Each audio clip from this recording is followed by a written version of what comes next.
O Estado e as relações de poder. O Estado, para assegurar o cumprimento das obrigações pertinentes dentro de um sistema de organização coletiva, usa como artifício o poder, ancorado por um lado na institucionalização e na legitimação da autoridade, e por outro na possibilidade efetiva do recurso à ameaça. Como extrema medida, pode ainda recorrer ao uso da violência.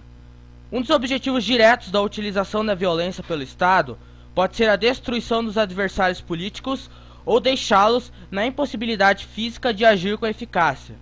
Tem essa função as guerras de extermínio, os genocídios, a eliminação da velha classe governante por parte de um movimento revolucionário, a expulsão dos opositores do território do Estado e todas as formas de reclusão e deportação para campos de concentração ou para lugares de isolamento. Teorias a respeito da violência. Apesar de distanciados pelo tempo, foram publicados alguns tratados sobre ciência política que reforçavam o poder do Estado, ressaltando a questão do monopólio da violência legítima. Maquiavel, 1469 e 1527. Em 1513, eu defendi na minha obra O Príncipe a ideia de que a guerra é a única arte que pertence especificamente a quem comanda, isto é, ao próprio soberano. Hobbes, 1588-1679. Em minha obra O Leviatã, de 1650, eu destaquei que a única autoridade existente num reino deve ser a do rei, o monarca absolutista. Somente ele, a figura coroada, é quem deteria o monopólio da violência. Grotius, 1583-1645. Na minha obra As Leis de Guerra e da Paz, de 1625, eu fiz uma defesa sobre a qual uma guerra só poderia ser considerada legítima se tivesse sido declarada por um soberano, ou seja, um rei. Somente os governantes de seus respectivos povos é que poderiam declarar a guerra aos seus oponentes. Primeira Guerra Mundial, 1914 e 1918. Sob muitos aspectos, a guerra de 1914 e 1918 foi uma guerra sem precedentes na história. Conflitos anteriores talvez tenham durado um número maior de anos, mas dificilmente envolveram direto ou indiretamente tantas pessoas. Essa foi a primeira guerra das massas, o primeiro conflito generalizado entre os Estados-nações altamente organizados. Ela começou com uma guerra essencialmente europeia, entre a Tríplice Aliança de França, Grã-Bretanha e Rússia, de um lado, e as chamadas potências centrais, Alemanha e Áustria-Hungria, do outro lado. Entretanto, várias outras nações foram arrastadas para um desses lados. Essa guerra também se diferenciou das anteriores pela difusão espacial dos combates que se desenrolaram pela primeira vez sobre diferentes frentes ao mesmo tempo, na Europa, mas igualmente na França e na Ásia Oriental. Os exércitos, após terem se deslocado com rapidez para as regiões de combate, ficaram imobilizados sobre o terreno numa interminável guerra de trincheiras, sem poder tirar proveito de sua mobilidade. O resultado foi uma luta sangrenta e de desgaste, em que se feriam centenas de soldados nas valas, nas trincheiras, sem ganhar um palmo de terreno ou voltando a perder rapidamente o que haviam ganho com muito esforço. Submetidos aos castigos implacáveis de uma artilharia que causou 70% de todas as mortes em combate.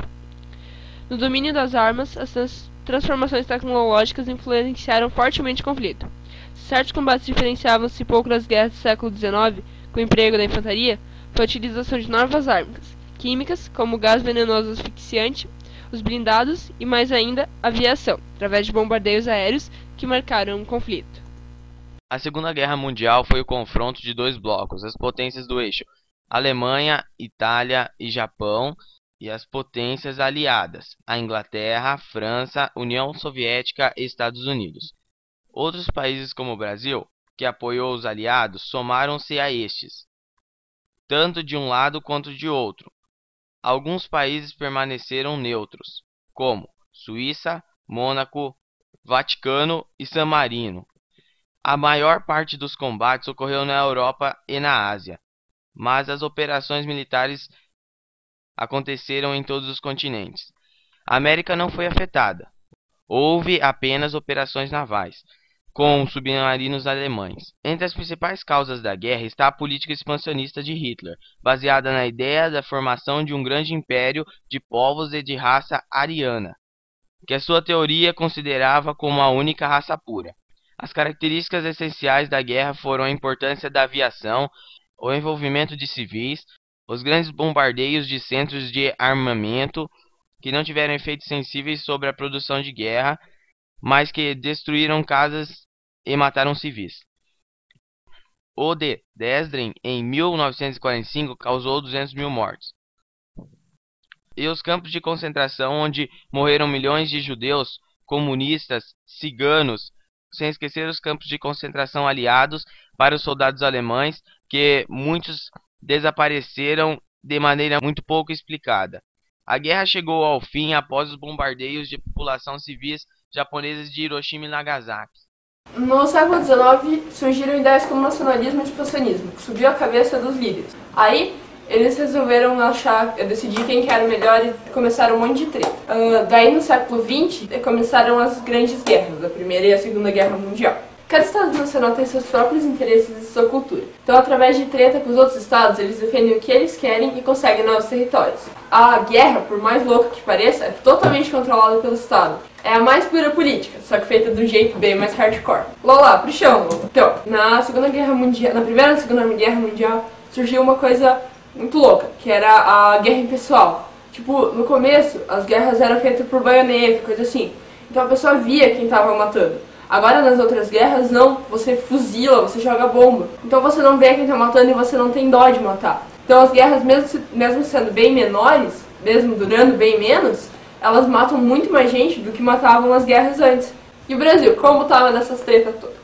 Na Primeira Guerra Mundial ele ficou neutro até 17. Só que daí eles afundaram um navio brasileiro, o Paraná, e o Brasil cortou relações com a Alemanha.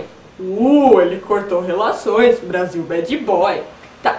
Aí um pouquinho depois ele declarou guerra, mas acabou que não fez nada do mesmo jeito. Bom, esse nada que o Brasil fez, na verdade, foi mandar uma meia dúzia de navios, talvez um pouquinho mais, e uma tripulação desses navios. Só que eles chegaram em Dakar e 160 pessoas morreram de gripe espanhola. Então, na verdade, o Brasil acabou não fazendo nada. Tá, daí na Segunda Guerra Mundial. O governo do Brasil era Getúlio. Então, ele tinha muito interesse nos tipos de governo da Alemanha e da Itália. Porque, tipo, era fascismo, nazismo, só que eram regimes totalitários, que era o que ele queria fazer no Brasil também. Só que entrou junto ali os interesses comerciais que o Brasil tinha, principalmente com os Estados Unidos, que era muita coisa, eles tinham muito interesse nos Estados Unidos.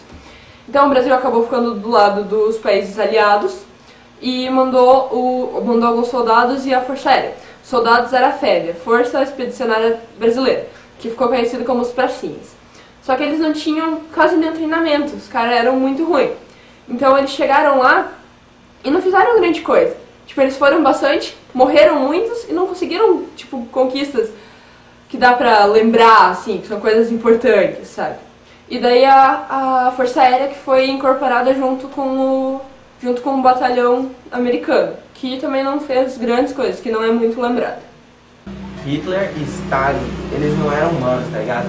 Mas eles tinham as facções criminosas, elas usavam de violência para se fazer de voz do povo. Então tudo que elas diziam era como se o povo estivesse dizendo. Totalitarismo é uma forma complexa de violência, feita contra os membros da sociedade. Os dirigentes, os humanos lá mais em cima, que exerciam esse tipo de violência sobre os outros lá embaixo, pra dizer que eles tinham poder, tá ligado? O Hitler é meu ídolo, tá ligado? Porque, olha só, saca só, ele pegou a Alemanha num estado muito fodido, tipo, morrendo, todo mundo. Aí ele pegou e falou assim, transformou toda a força da Alemanha, todo mundo assim junto, em ódio contra os judeus. Porque ele falava que toda a culpa de tudo da Alemanha era dos judeus. Então tinha que matar os judeus. Então eles inventaram os campos de concentração, assim, com gases e muitas coisas pra matar. E muitas técnicas. Depois eles pegaram um monte de judeus e mataram todo mundo. E continuaram a matar os judeus. Então tudo que acontecia era culpa dos judeus. E Hitler era muito fodão. Vocês acham que vocês estão sob tortura? Acorda, vocês têm probleminha, porra!